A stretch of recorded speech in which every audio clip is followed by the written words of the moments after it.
असहाय पिलांक आशाबाड़ी साजिले सार कथारे अछि गुरुଙ୍କୁ नमणिब नर गुरुचे साक्षात ईश्वर।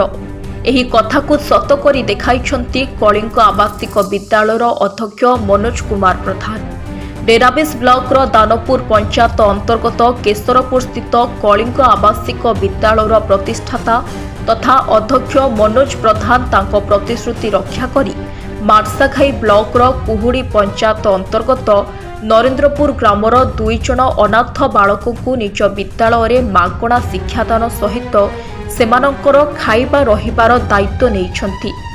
ସୂଚନା ମୁତାବକ ମାର୍ଶାଘାଇ ବ୍ଲକର କୁହୁଡ଼ି ପଞ୍ଚାୟତର ନରେନ୍ଦ୍ରପୁର ଗ୍ରାମର ତ୍ରିଲୋଚନ ସେଠୀଙ୍କର 2019ରେ ମୃତ୍ୟୁ ହୋଇଥିବା ବେଳେ 5 ବର୍ଷ ପରେ ମା ନମିତାଙ୍କର ମଧ୍ୟ ଦୁରାରୋଗ୍ୟରେ ଗତ ଜୁଲାଇ 15 ତାରିଖରେ ମୃତ୍ୟୁ ଘଟିଥିଲା।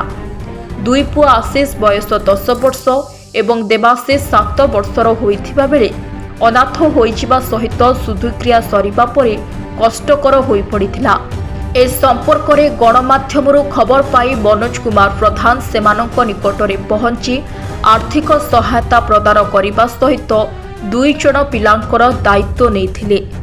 ଏନେଇ ଆମେ ଶ୍ରୀ ପ୍ରଧାନଙ୍କ ସହିତ ଆଲୋଚନା କରିବା ବେଳେ ସେ କହିଥିଲେ, ଯଦି ମୁଁ ଏହି 2 ଜଣ ପିଲାମାନଙ୍କୁ ଆଣିନଥାନ୍ତି ତେବେ ନିଶ୍ଚିତ ଭାବରେ ଆଗାମୀ ଦିନରେ ଏହି 2ଟି ପିଲା ଖରାପ ବାଟକୁ ଆପଣେଇଥାନ୍ତେ। मनोज प्रधान चेयरमैन कलिंग आवासिक विद्यालय आमर महाकालपुरा ब्लॉक कुहुड़ी पंचायत जो 2 जन पिला बापा माँ देहांत होती।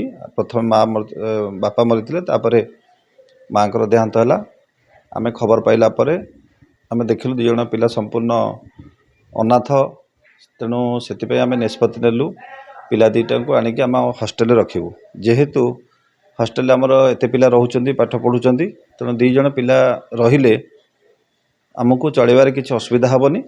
तेणु से आम निष्पत्ति नेलु जे पिला 2टा को हॉस्टेल रखिबु। आ जदि भी तांको आमे न आनी थांतु सेथिरे भी किछि नाही, किंतु पिला 2टा खराब रास्ता को पळै जिवे, क्राइम करिवे, विभिन्न खराब काम रे लिप्त रहिबे। तेणु पिला 2टा को समाज रे भल करी गढ़ी तोड़िया पई आम गोटे निष्पत्ति नहीं पिला 2 जन को आम हॉस्टेल को नहीं आसु। केन्द्रापड़ारू जिला प्रतिनिधि जीवेन्दु मल्लिक रिपोर्ट, फोकस प्लस।